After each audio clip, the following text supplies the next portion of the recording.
Ngayon si ASEC Albert Domingo po ng DOH sa napaka-importanteng paksa. ASEC Albert, good morning po and thank you po sa inyo pong pagbibigay po ng panahon sa aming programa. Magandang umaga, Manong Ted and DJ Cha. Good morning po sa lahat na nakikinig at nanonood. Opo. Sige po, so sa ngayon po, 5 na ang active cases ng MPOX sa bansa. Opo. Okay. Meron na tayong 5 active cases. Pinakahuli po is si case 13 and 14. Si case 13 natin, ang ating 26 anyos na babae taga Metro Manila.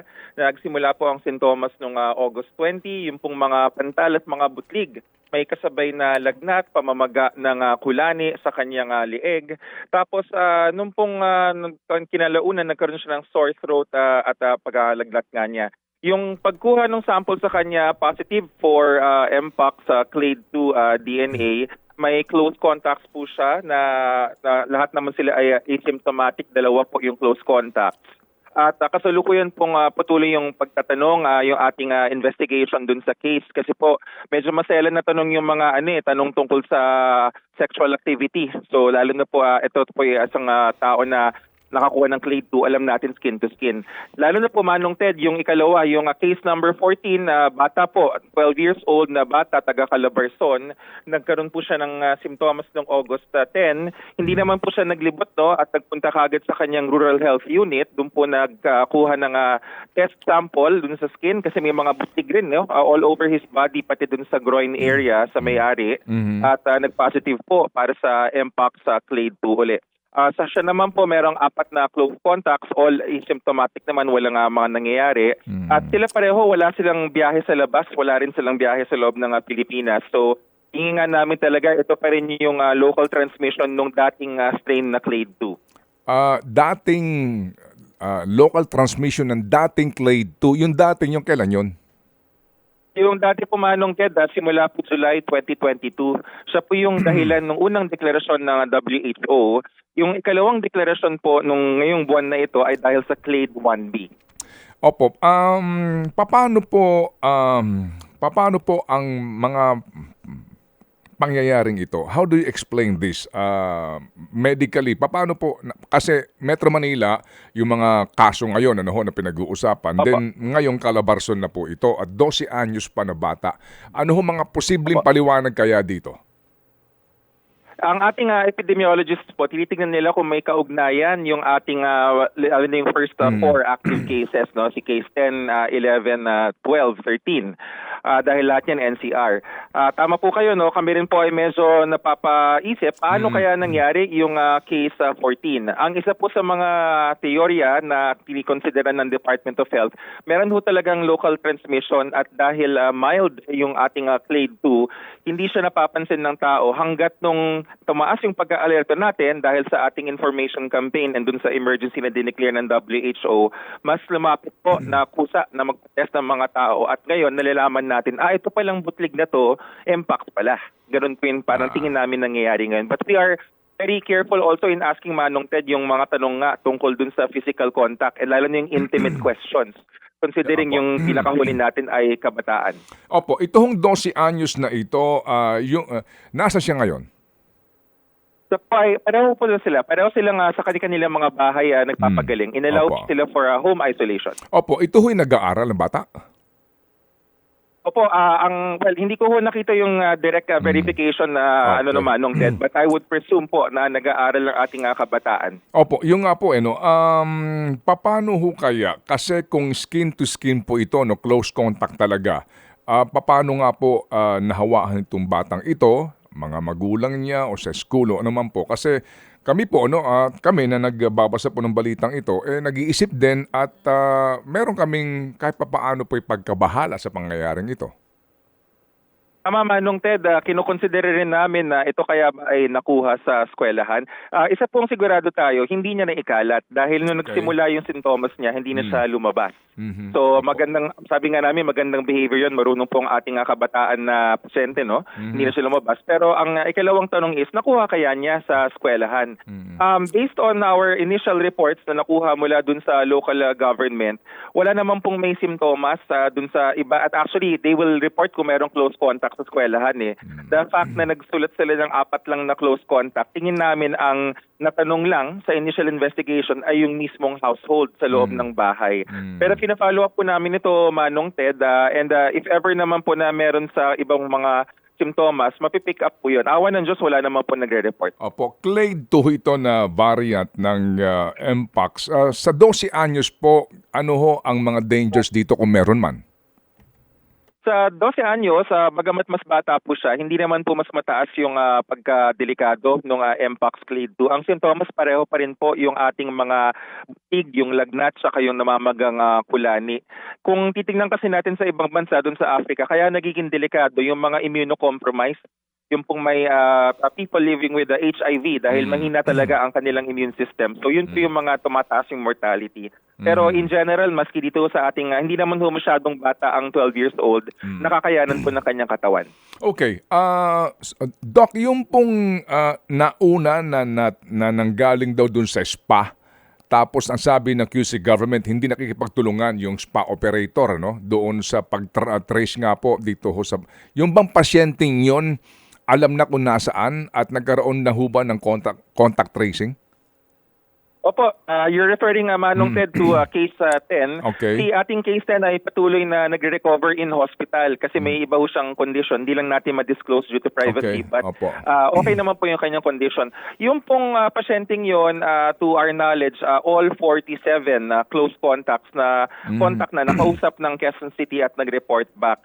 Ang amin pong parang nakikita dun sa nangyari dun sa pinasara, kasi syempre meron kasing first level close contact, tapos meron ding parang at the same time tinatanong kung saan napunta or dumaan yung pasyente. Kung nakita po na dumaan dun sa establishmentong nabanggit, talagang dapat sana kami nga nanghihinayang gusto nga namin sabihin sa mga ganitong establishmento, mas magandang ipakita sa publiko na nakikikooperate po kayo sa health authority kasi yun ang assurance na safe ang operations ninyo.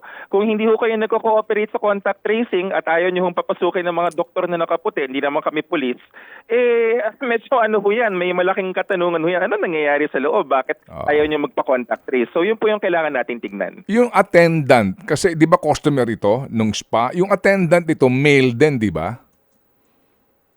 Hindi po namin alam yung exact details dun sa Okay. but from the reports of Quezon City, yes, yun po nang narinig po natin. Opo, yun nga po eh. So, yun humang mismong attendant niya na trace na kasi noong unang balita, parang yun ang hindi ho yata na ma-contact eh. Kasi nga, dito, ang tanong dito, yung bang customer ang carrier o doon yung attendant? Yung pong based on the reports that were also aired by Mayor Joy and submitted to us, yun pong mga employees, not just the attendants but even a few Opo. staff within the spa, na contact trace po sila. Yung hindi po na contact is yung ibang clients. Tapos ultimately, Okay. na contact na rin naman nila, nakausap. Opo. Okay naman po, accounted for lahat ng first level close contacts ng ating patient 10. Okay. Asek, susugan ko lang yung tanong na yan. Yung sinasabi niyo na first level close contact, lahat po ba ng mga kaso na bago ngayong taon, from case number 10 hanggang dito sa mga pinakabagong kaso, lahat po ito clade 2? Opo, lahat po ng ating mga bagong kaso, DJ, siya ay clade 2. At yung paraan kung paano nahawa, dapat talagang physical intimate contact, ganoon po sa mga pag-aaral. That is correct, DJ Cha. Talagang ang datos talaga internationally, even outside Africa, kasi yung clade 2 umikot na yan sa mundo eh. Oo. Talagang it's close skin-to-skin contact. That's why you could imagine our difficulty and sensitivity in asking the questions dun Yes. sa case 13 and 14. Oo. Kasi nakagets niyo na, DJ Cha sa Manong Ted, di ba? Parang Opo. bilang mga medical investigators, meron rin kaming hypothesis kung paano kaya ito nakuha. Oo, Pero oo. hindi mo naman pwedeng pilitin, Opo, lalo na opo. matatraumatize yung bata Tama kung po, masyadong tama po. direct yung questioning. Oo. Yes. The reason why I'm asking kung paano siya nahahawa, kasi ngayon may mga worry na especially for commuters. Yung iba nga talaga naka-jacket na kahit na sobrang init pag nagko-commute ngayon. Kasi di ba may mga bali-balita, pagka nadikit ka na daw doon sa tao na may Mpox, may chance din na mahahawa ka? Kung nadikit ka sa balat nun? Ang assurance natin, DJ Cha, is yung hawa nanggagaling yan kung yung nadikitan mo ay may active symptoms. So, kung talagang meron pong may nakitang may mga butlig, ganyan, tapos yun yung nadikitan, nakukuha. Kung ang balat naman po ay walang sintomas, walang nakikita, hindi ho nakukuha yon. And actually, yung behavior na naka-jacket yung mga tao, that's a good sign po, no, na mukhang nakakarating yung ating advisory, we reiterate it. Ang pagsuot ng long sleeves, saka ng pantalon para matakpan yung balat, yan ho talaga yung panangga. And kahapon nga po yung ating ibang kasamahan sa media, kinakamayan ko, sabi ko, nakita niyo po ako'y DOH, kumakamay pa rin naman ako kasi tinitignan ko naman sila, wala naman silang sintomas. At the same time, pagkakamay, naghuhugas ako ng kamay, soap and water, so okay alcohol disinfectant, okay lang po yun. Pero mahirap din siguro kapag nagja-jacket ka ng mainit, baka tinatago mo rin kung may bulutong ka sa katawan. Yun na nga ang problema.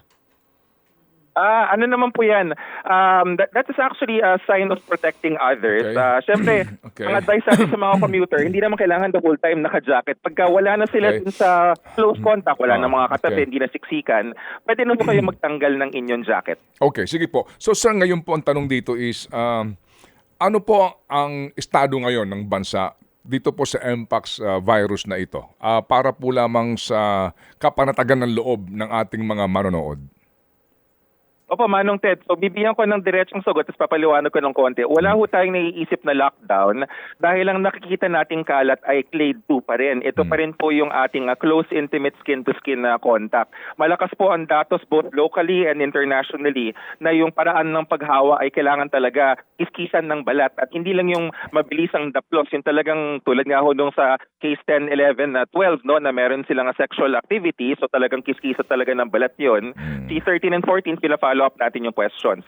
Ang estado ng ating bansa in terms of ability para makuha ito, kami po ay sabi nga namin, walang magandang balita sa infeksyon, pero ang medyo nakakakalma na balita is nakakakita tayo, nakikita natin. Sa Africa, yung mga ibang bansa ho doon, kaya sila rin nag-emergency, hindi nila kayang ma-detect kung nagkakaroon sila ng kaso dahil yung sistema nila iba yung antas. So, Opo. hindi naman tayo perpekto. Meron tayong patuloy na improvements. Kunyari, yung RITM, magko-convene ng meeting Thursday today. Yes, magmi-meeting sila ng mga ospital na hindi pwedeng habang panahon RITM lang yung nagtetest. Kasi lalo na paulit-ulit natin pinag-uusapan, dadami ang magpapatest niyan. Marami namang negative pero yung load ba, yung dami ng tinetest, hindi makakayanan ng isang ospital lang. So, patuloy yung adaptation ng ating sistema para makayanan natin to. Sa ngayon ho ba meron tayong capability dito nga sa mga maraming test? Because if you also remember, nung panahon ng COVID, issue yan sa mga testing center, di ba? Yung kakayahan po ng gobyerno sa ating pasilidad. Ngayon ho ba, kumusta ito? At meron ba kayong additional budget para proposal for next year? Tama po yung tanong na yan, Manong Ted. Naalala ko, nung COVID-19, ini-export pa natin, lumilipad pa ng Australia yung sample. So ngayon, dahil meron na tayong, in a way, natuto talaga tayo, sabi nga ni Secretary Erbosa, natuto at medyo nabigyan tayo ng armas ng COVID-19. Kasi yung ginagamit natin ngayon, yung ring mga PCR machines na ginamit ng COVID-19, pinalitan lang yung bala, ginawang Mpox. As regards yung mga test kits, marami pa tayo, no? Nasa mga 1,700 to 800 ang test kits. Pero tama po kayo, nag-instruct na si Secretary that this early replenishment stocks. Meron naman po na pagkukunang budget currently at sakto na budget season tayo ngayon, no? So parang we anticipate ang aming formal hearing is September 4 pero kahapon galing kami sa Kamara, may informal meetings na. At marami namang mga kongresista at senador na rin na nagsasabi na magsabi lang po kami at magsasabi kami kung kailangan ng adjustments dun sa budget. Kasi nung nasubmit yung NEP, yung NEP ng DBM, wala pa tong Mpox alarm. So buti na lang, may panahon pa para ating i-modify yung ating budget. Okay, sige po. Talaga ho bang may bakuna na para sa kontra Mpox? Meron pa, Manong Ted, yan po yung Jynneos, JYNNEOS, yung kanyang formal scientific name, Modified Vaccinia Ankara. Available po siya sa ibang bansa, pero even sa ibang bansa, hindi po siya high supply. Ang focus po ng WHO as agreed upon last Friday night internationally, nandun kami, is to parang pour all the vaccines into Africa sa Democratic Republic of the Congo. Kasi para siyang yung tactics pag may sunog ang bahay sa loob ng magkakatabing bahay, uunahin munang kailangang buhusan ng tubig, yung malakas na apoy. Tapos pagka medyo naapulan na ng siya konti, tsaka natin babasain yung paligid ng mga bahay para hindi kumalat. Nasa stage pa tayo na yung malaking apoy yung inaapula, kaya naka-standby tayo pero naka-request na tayo. Okay, but samantala po, habang wala pa itong bakunang ito, kasi inuuna po yung mga may maraming kaso, dito po kaya nating gamot itong uri ng Mpox na ito. Opo, Manong Ted. Ang maganda sa Mpox kumpara sa COVID-19, hindi siya nagiging sanhi ng pag-agaw buhay. Si COVID-19 kasi talaga difficulty of breathing, buwababa ang oxygen sa dugo natin, no. Itong si Mpox, ang pinakamalala na niyang sintomas yung pangangati, yung pananakit, saka yung pagpepeklat kasi talagang nasusugatan yung balat pagkatapos matuyo ng mga langib.